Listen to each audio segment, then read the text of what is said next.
and I think many have, that when people talk about infrastructure, the number one thing that's usually talked about is how much money is needed. And Evento talked about this, right, the previous speaker. Typically, this is the first question that people ask. And then what you see in the press, what you see in many reports are these huge numbers being thrown around. But there's not a discussion of what we want. What is it as societies that we want? How efficient are we going to be in achieving these goals? So let me start by asking you a question, just to put you in the mind of what we were trying to do. And this question is, how much do I need to build a house? Would anybody want to volunteer an answer? How much do I need to build a house? Chances are that if I let you speak right now, if you had a microphone, your answer would be, well, is the house in Lima? Where is it in Lima? Is it in San Isidro? Or is it on one of the cerros? Is it a big house or a little house? Sorry, I'm challenged. So is it a nice little modest house in the countryside, or is it a fancy mansion, right? And then you're going to ask me, how good is your credit? Are you going to be able to get a good rate at the bank? Are you going to be clever in getting a good broker or a good person to fix your house? These are the kinds of things that we need to ask, right? So essentially what we're saying, and this is one of the key things in this report, is how much you need depends on your ambition and on how efficient you are in getting there. Now, this seems pretty simple, but most of those numbers that are being thrown around don't really start with this. So what we did was to take what we thought was a pretty sensible approach, which is to say, well, first of all, let's define some goals. So at a global level, we couldn't consult every country, so we just took the SDGs because we thought that the Sustainable Development Goal was a pretty good way of getting there. And then we examined a number of policy options. And then we also explored lots of uncertainties. Uncertainties about the climate, uncertainties about technologies. We interviewed over 50 specialists and technologists. Uncertainties about prices and demand and all these other things that keep those who design PPPs up at night.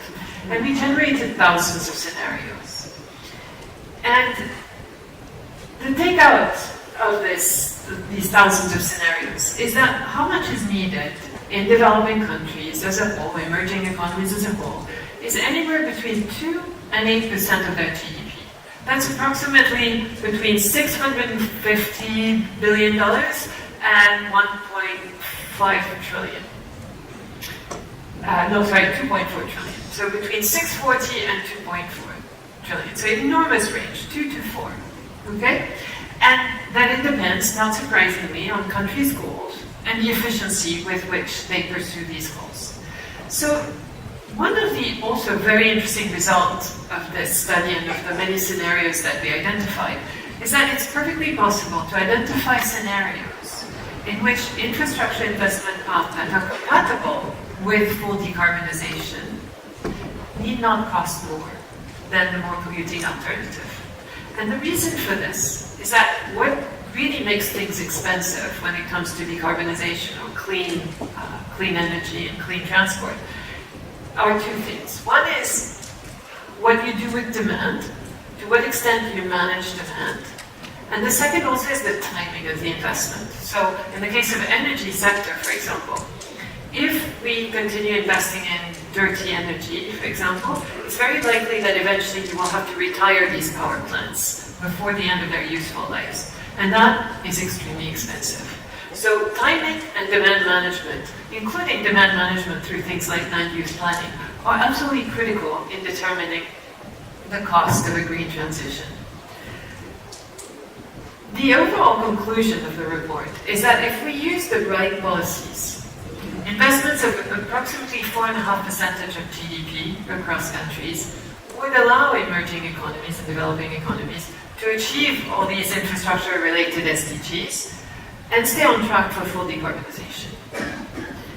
So how is that done? So let's look a little bit at these different policies, and I want to emphasize this idea of policies matters as well as ambition. So on energy, what would it amount to? It would imply investing now in renewable and not waiting till later, and also doing good and also pursuing what my colleagues in the energy sector like to call the negawatts. Those watts that you don't have to build, these power plants you don't have to build because you're doing efficiency management. That would cost about 2.2% of GDP, one of the most expensive ones. Transport, it's demand-side management and policies that increase the utilization rate of rail and public transport, densifying cities, and promoting electric mobility, about 1.3% of GDP. Water supply and sanitation, provide safe water and sanitation using the more expensive technologies, the more sophisticated technologies only in cities where density justifies it, and use cheaper alternatives where density is lower. And that's about 0.5% of GDP. Flood protection. The idea is to maintain the level of risk,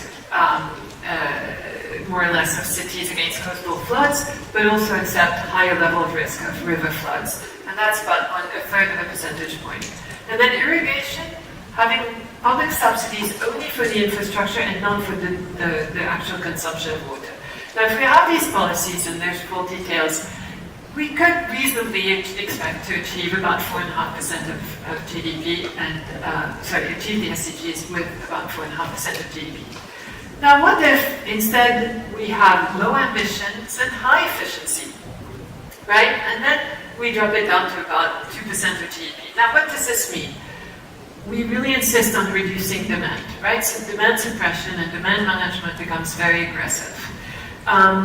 We also substantially, and we also need to provide access to basic water and sanitation services. We accept much higher risks in flood protection, and we actually work on diets to reduce the need for irrigation.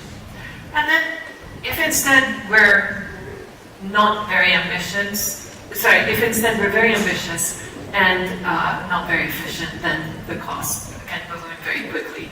If we don't invest in energy efficiency, if we let cities sprawl, if we rely on high-cost technologies in general, and if we don't accept higher levels of risk from floods. So the point of all of this is, again, this idea that the costs up to a point can absolutely be managed, but it depends on the ambition, and I think the point that was made earlier, what kind of societies we want. So the takeaways, as I said, how much is needed depends on ambition and efficiency. Infrastructure compatible with full decarbonization are affordable in the sense that they need not cost more than dirty alternative. Infrastructure is expensive, whether it's dirty or whether it's clean. It depends on how it's managed. But also one last message that we often forget, which is obviously investing in capital expenditures and building new things is not enough. We have to invest in maintenance. And what we find in our study, looking at the different scenarios, is that maintenance not only increases reliability, but actually reduces the life cycle cost of infrastructure by more than 50%. So, a good point. Now, another report I wanted to talk about is how much are countries actually spending in infrastructure?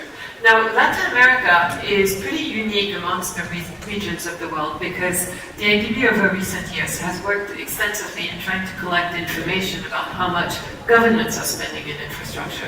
It's always a source of wonder for people who are not familiar with the sector that if you ask how much countries are spending on infrastructure, there's no clean answers. We've got a World Bank very imperfect database on how much is being invested by the private sector through PPPs and others. And of course, why is this flashing?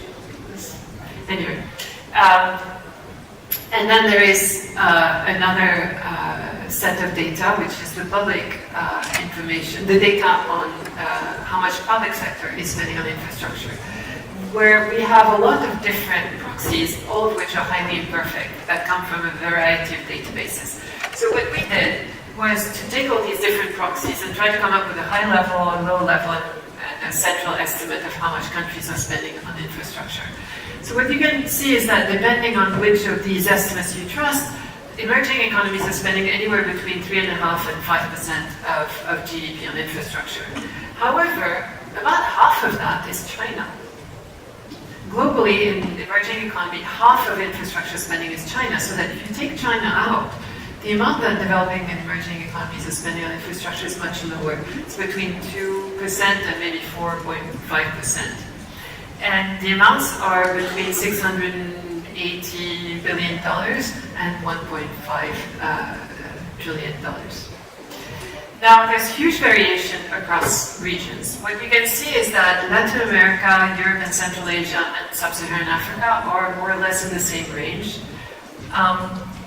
And while with Latin America and Europe and Central Asia, you can think that it's because these are regions that have reasonably advanced systems and maybe they could get away with this, then it's certainly much more worrisome for Sub-Saharan Africa, which has huge needs. Now, if you compare it with Asia, you can see that both South Asia and East Asia invest a lot more. Now, hopefully, there's of course the question of whether they invest efficiently, but the point is that these are competitive regions that are today investing a lot more. I already made this point that China is the biggest investor in terms of infrastructure globally, but another point that is quite interesting is that if you look at the amounts that are invested across region, Latin America today, in terms of infrastructure investments, is the largest market, right? Because while the share of GDP is quite low, it is a relatively relatively wealthy region. Finally, the last point I wanted to make is the extent to which the investments in infrastructure remain dominated by the public sector. So here we estimated the share of infrastructure investments across region that is done by the private sector. And you can see that if you look across all developing countries, all emerging economies, it's somewhere between 9 and 13%. So only about 1/10 of infrastructure investments in emerging economy are done by the private sector. That would suggest that all the hype, all the excitement about PPPs maybe is misplaced. Are we focusing on the tail that's wagging the dog? If only about 1/10 of this investment after nearly 20 or 30 years of talking about PPPs, if it's still so small, is it really that important? That's a big deal. If we dig a little deeper in the data, what we can see is once again China biases the results, right? Because truly private investment is a minuscule share of overall infrastructure finance in China. So if we take China out, the numbers look better. It's between about 15 and 30% of overall infrastructure investment. Still quite small, but much higher. And of course, if we look across region, there's a huge variation. And in particular, it's worth looking at the case of South Asia, where the share of investments in infrastructure done by the private sector is somewhere between 40 and 45% of GDP, of overall investments. That is interesting because it gives us an upper bound, right? Because many of us thought, well, if only 1/10 or 15, 30% is what has been happening after 20, 30 years, maybe that is a realistic upper bound. Well, South Asia suggests that it's not, that it could be maybe even up to 45%. So let me end here with this last slide, where we tried to compare actual spending with needs across the different regions. Now, there's a few ways of looking at this. One is that there's two regions that supposedly should really spend a lot more. One is Africa and the Middle East, and the other is Europe and Central Asia. Now, again, with this caveat that was mentioned by the previous speakers of the importance of spending better rather than just spending more.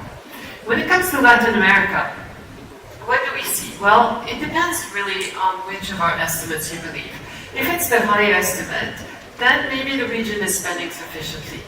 If it's any of the lower one, which are the numbers that are closer to the database of the IDB, then it is a region that probably should be spending more.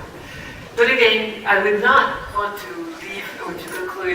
leave you with this impression that what I'm preaching for is more spending in infrastructure. I think the key message and that is really necessary in all of our countries in the region is spending better.